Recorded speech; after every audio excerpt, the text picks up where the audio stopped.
यार, आज मैं आपको एक ऐसी कहानी सुनाने वाला हूं जो सच में हैरान कर देने वाली है। सोचो जरा, एक मुल्क जहां लोग इतने गरीब थे कि खाने को भी नहीं था, कोई फैक्ट्री, कोई टेक्नोलॉजी, कोई पैसा नहीं था, जहां लोग खेतों में दिन रात मेहनत करते थे और फिर भी भूखे सोते थे। एक मुल्क जो गुर्बत से डूबा हुआ था। और फिर सिर्फ 40 से 50 साल के अंदर अंदर वही मुल्क दुनिया की दूसरी सबसे बड़ी मईशत बन गया। ये चाइना की हकीकी कहानी है। तो बैठ जाओ आराम से और सुनो। आज हम इस पूरी कहानी को बहुत आसान जुबान में समझेंगे। शुरुआत कहां से हुई? देखो, पहले यह समझना जरूरी है कि चाइना पहले कैसा था। 1949 की बात करते हैं, जब माओ जेडोंग ने चाइना में कम्युनिस्ट हुकूमत कायम की। उस वक्त चाइना दुनिया के गरीब तरीन ममालिक में से एक था। और फिर माओ जेडोंग ने एक प्लान बनाया जिसे ग्रेट लीप फॉरवर्ड कहा गया। लेकिन यार, ये प्लान पूरी तरह नाकाम हुआ। 1959 से 1961 के दरमियान चाइना में इतना बड़ा कहर पड़ा कि करोड़ों लोग मर गए। अब आते हैं असल मोड़ पर। यह था चाइना का वो दौर जब सबसे अंधेरा था। पार्ट 2, वो एक इंसान जिसने सब बदल दिया। 1976 में माओ जेडोंग का इंतकाल हो गया और फिर एक शख्स आया, डेंग शाओपिंग। अगर चाइना की मईशत की कहानी में कोई हीरो है तो वो यही शख्स है। उसने कहा, मुझे परवाह नहीं कि नजरिया क्या है जब तक काम हो रहा है। डेंग शाओपिंग ने ओपन डोर पॉलिसी शुरू की। उसने कहा, गैर मुल्कियों, आओ चाइना में काम करो, यहां फैक्ट्रियां लगाओ, पैसा लगाओ। दुनिया भर की कंपनीज चाइना की तरफ दौड़ पड़ी। क्यों? क्योंकि चाइना में मजदूर बहुत सस्ते थे। एक अमेरिकन मजदूर की तनख्वाह में चाइना में 10 मजदूर काम करते थे। और यहीं से शुरू हुआ चाइना का उरूज। पार्ट 3, चाइना ने क्या किया जो दूसरों ने नहीं किया। पहली बात, तालीम पर जोर। डेंग शाओपिंग ने समझ लिया कि बगैर पढ़े लिखे लोगों के मुल्क आगे नहीं बढ़ सकता।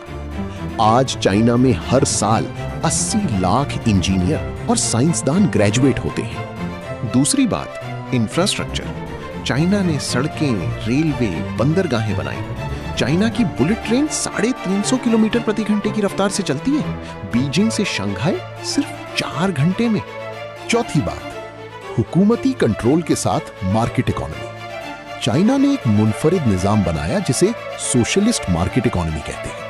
यानी कारोबार करो, पैसा कमाओ, मगर हुकूमत का कहना मानो। यार, अब मैं तुम्हें कुछ नंबर्स बताता हूं, ये सुनकर तुम्हारा मुंह खुला रह जाएगा। पार्ट 4, नंबर देखो, होश उड़ जाएंगे। 1978 में गुर्बत की शरह तकरीबन 88% थी। 2023 में ये सिर्फ 0.6% हो गई। इसका मतलब ये है कि चीन ने सिर्फ 40 सालों में 80 करोड़ लोगों को गुर्बत से निकाला। ये पूरी दुनिया की तारीख का सबसे बड़ा वाकया है। और एक और नंबर सुनो, चाइना आज दुनिया का सबसे बड़ा एक्सपोर्टर है। तुम्हारा फोन, तुम्हारे जूते, तुम्हारा बल्ब शायद चाइना से आया। हर चीज में मेड इन चाइना लिखा होता है। अब समझ आई क्यों? अब आते हैं एक और बहुत दिलचस्प मौजू पर। पार्ट 5, बेल्ट एंड रोड, दुनिया का सबसे बड़ा मंसूबा। 2013 में चीन के मौजूदा सदर शी जिनपिंग ने बेल्ट एंड रोड इनिशिएटिव यानी BRI का ऐलान किया। यार, ये क्या है? आज से हजारों साल पहले की शाहराहे रेशम को दोबारा जिंदा करना। शी जिनपिंग ने कहा, हम इस शाहराहे रेशम को दोबारा जिंदा करेंगे, मगर इस बार सड़कों, रेलवे, बंदरगाहों की शक्ल में 150 से ज्यादा ममालिक में। चीन सिर्फ अपना नहीं, पूरी दुनिया का इंफ्रास्ट्रक्चर बना रहा है। अब आखिरी लेकिन सबसे अहम बात, पार्ट 6, चाइना और अमेरिका, दो ताकतों की कशमकश। अब आखिरी लेकिन सबसे अहम बात यह है कि चाइना की इतनी तेज तरक्की से अमेरिका बहुत परेशान हो गया है और इन दोनों के दरमियान तिजारत और टेक्नोलॉजी की एक बड़ी जंग चल रही है जिसे ट्रेड वॉर कहते हैं। बहुत से माहिरीन कहते हैं कि 2030 या 2035 तक चाइना अमेरिका को पीछे छोड़कर दुनिया की सबसे बड़ी मईशत बन जाएगा। लेकिन ये सच होगा या नहीं, ये सिर्फ वक्त ही बताएगा। इस पूरी कहानी से हमें 3 बड़े सबक मिलते हैं। पहला ये कि मंसूबाबंदी जरूरी है, दूसरा ये कि तालीम सबसे बड़ी सरमायाकारी है, और तीसरा ये कि सब्र और मेहनत का कोई मुतबादल नहीं। चाइना ने सिर्फ 40 सालों में 80% गुर्बत को खत्म करके दुनिया की दूसरी बड़ी ताकत बनने का जो कारनामा कर दिखाया, वो पूरी इंसानी तारीख में अपनी मिसाल आप है।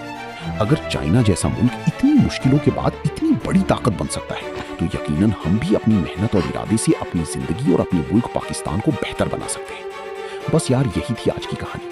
अगर आपको ये वीडियो पसंद आई तो लाइक करें, दोस्तों के साथ शेयर करें और कमेंट में बताएं कि क्या चाइना अमेरिका को पीछे छोड़ देगा। अल्लाह हाफिज।